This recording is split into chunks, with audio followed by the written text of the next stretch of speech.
विद्यार्थियों, आज हम लोग मैट्रिक परीक्षा 2022 के लिए बहुत ही महत्वपूर्ण प्रश्न थेल्स प्रमेय लेकर आए हैं। आज हम लोग थेल्स प्रमेय को कैसे सिद्ध करते हैं ये जानेंगे। इसे सिद्ध करने के लिए 5 चरणों से गुजरना पड़ता है, चाहे थेल्स प्रमेय हो, पाइथागोरस प्रमेय हो या समरूप त्रिभुज सिद्ध करना हो। किसी भी सिद्ध करने के लिए त्रिभुज में, वृत्त में, चतुर्भुज में कहीं भी सिद्ध करेंगे तो वहां पे हमें 5 चरणों से गुजरना पड़ता है। जो 5 चरण हम बारीकी से जानेंगे। फर्स्ट ए टाइम जानेंगे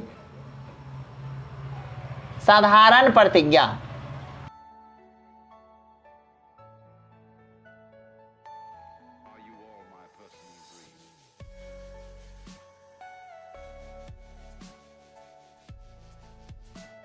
साधारण प्रतिज्ञा में हम लिखेंगे, यदि किसी त्रिभुज में एक भुजा के समांतर कोई रेखा खींची जाती है तो वह अन्य 2 भुजाओं को समान अनुपात में विभाजित करती है।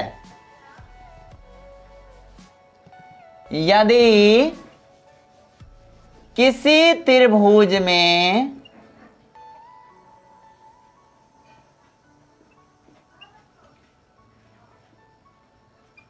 एक भुजा के समांतर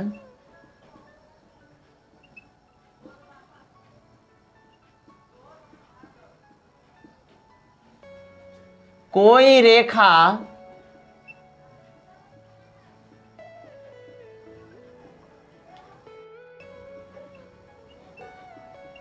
खींची जाए तो वह अन्य 2 भुजाओं को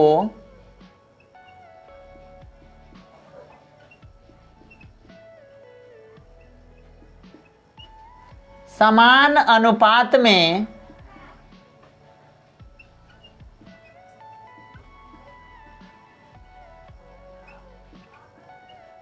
विभाजित करती है।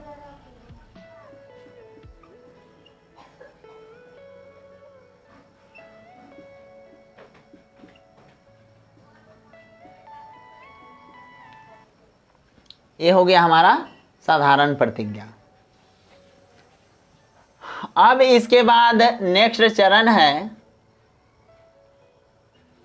विशेष प्रतिज्ञा।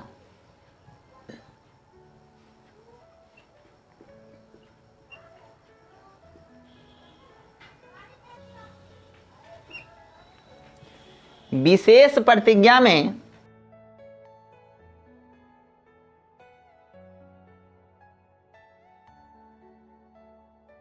दिया हुआ है कि त्रिभुज ABC में DE के समांतर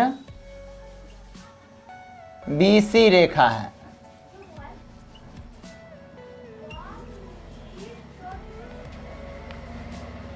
अब यहां एक त्रिभुज बनावेंगे।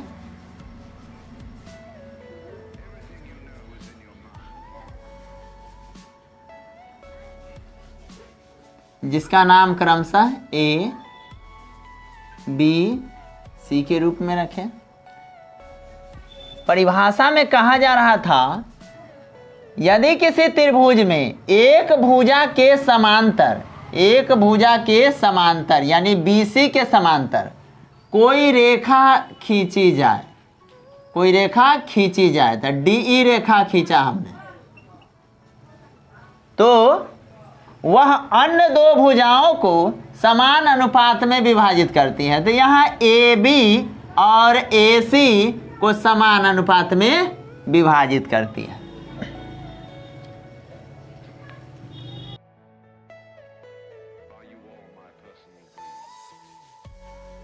अब सिद्ध करना है कि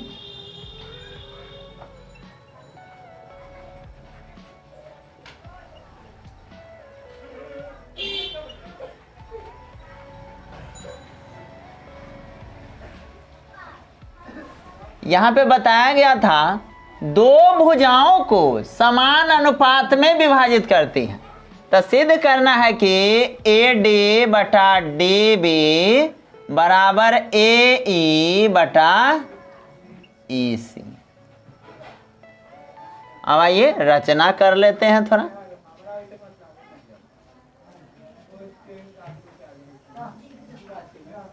रचना कीजिए। जो प्रक्रिया यहाँ हम करेंगे वही मैटर यहाँ पर लिखेंगे। अब सबसे पहले क्या किए, ए बी सी एक त्रिभुज बनाया।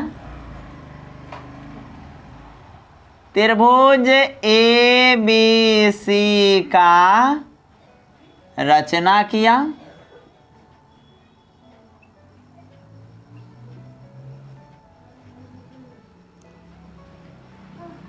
BC के समांतर डी रेखा खींचा।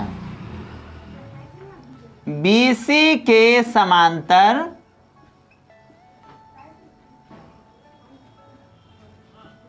DE रेखा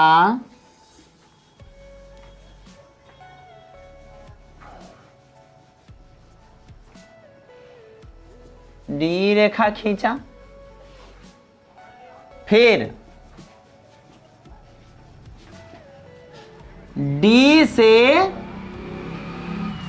DM तथा E से EN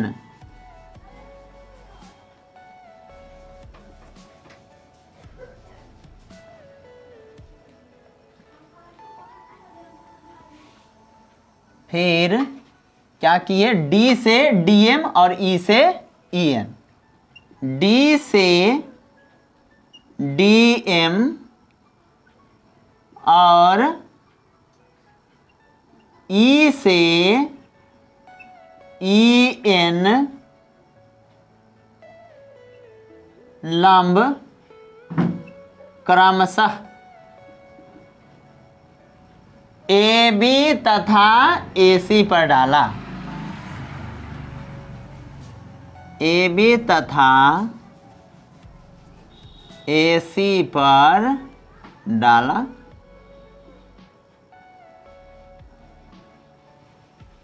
तदुपरांत B से E को तथा D से C को मिलाया। फिर B से E तथा C से D को मिलाया।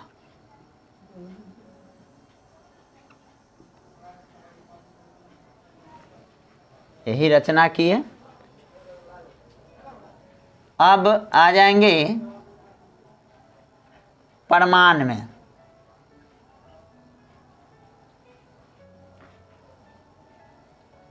ये रचना का अंतिम चरण है। तो प्रमाण में एक बार चलेंगे त्रिभुज ए डी ई का क्षेत्रफल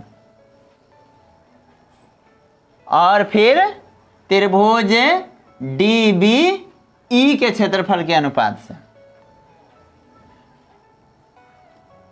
त्रिभुज ए डी ई तथा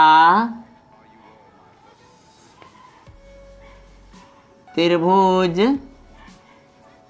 DBE के क्षेत्रफल को आनुपातिक रूप में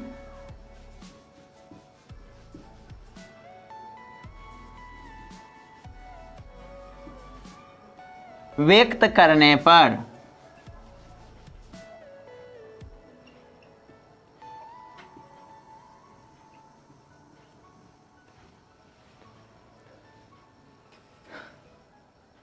इसलिए त्रिभुज पहले क्या लिखे, ADE। त्रिभुज ADE का क्षेत्रफल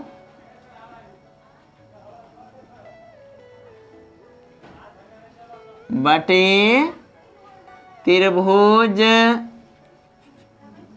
DBE का क्षेत्रफल।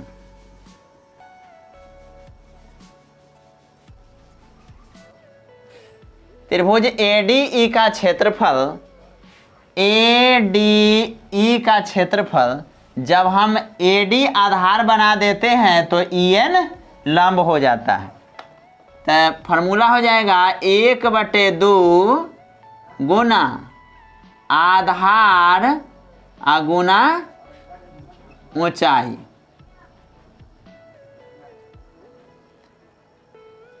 त्रिभुज DBE का क्षेत्रफल भी वही हो जाएगा 1/2 गुना आधार गुना ऊंचाई।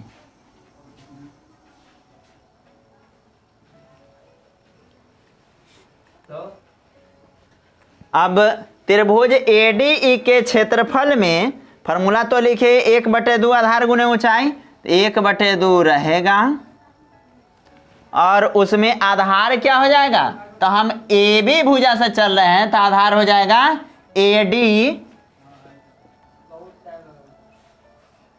गुना ऊंचाई हो जाएगा EN।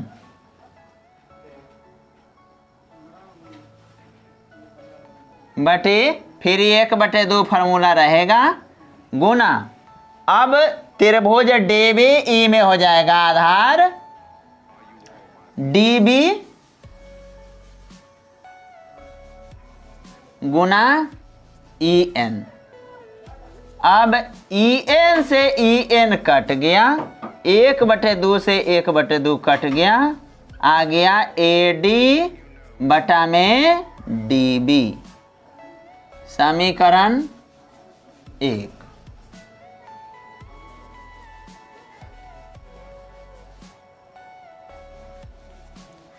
फिर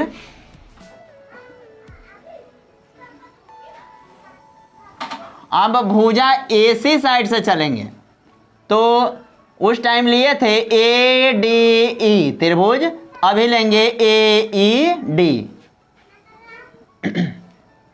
त्रिभुज AED तथा त्रिभुज उस समय कहे थे DBE, तो अभी हो जाएगा ECD। त्रिभुज ECD के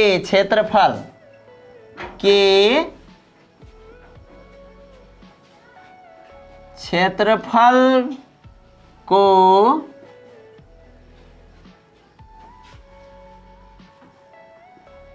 आनुपातिक रूप में व्यक्त करने पर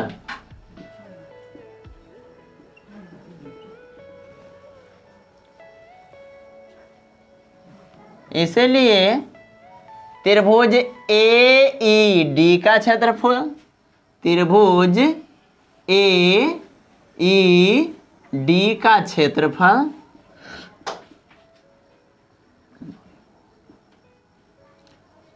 बटे त्रिभुज ECD का क्षेत्रफल।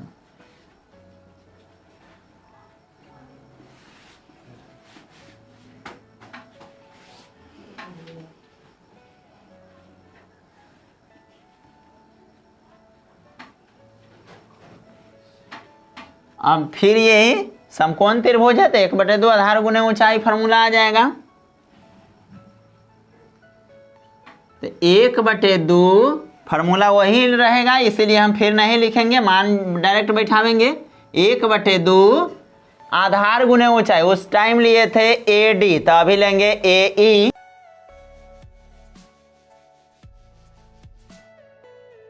गुना अब ऊंचाई हो जाएगा DM बटे 1/2 गुना अब आधार हो जाएगा EC गुना वही ऊंचाई रहेगा DM। डीएम से डीएम समाप्त हुआ, 1/2 से 1/2 समाप्त हुआ। आ गया ए ई बटा में ई सी। ये हो गया हमारा समीकरण 2। अब समीकरण 1 और 2 हमें प्राप्त हो चुका है। अब देख रहे हैं कि त्रिभुज डी बी ई और त्रिभुज ई सी डी एक ही आधार पर है। चूंकि त्रिभुज डी बी ई और त्रिभुज ई सी डी एक ही आधार पर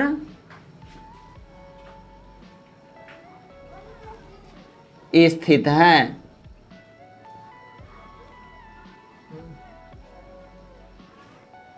इसलिए त्रिभुज डी बी ई का क्षेत्रफल बराबर है त्रिभुज ई सी डी का क्षेत्रफल। इसको कह दीजिए समीकरण 3। समीकरण 1, 2 और 3 से हम पाते हैं कि ए डी बटा में डी बी बराबर ए ई बटा में ई सी। प्रूव्ड।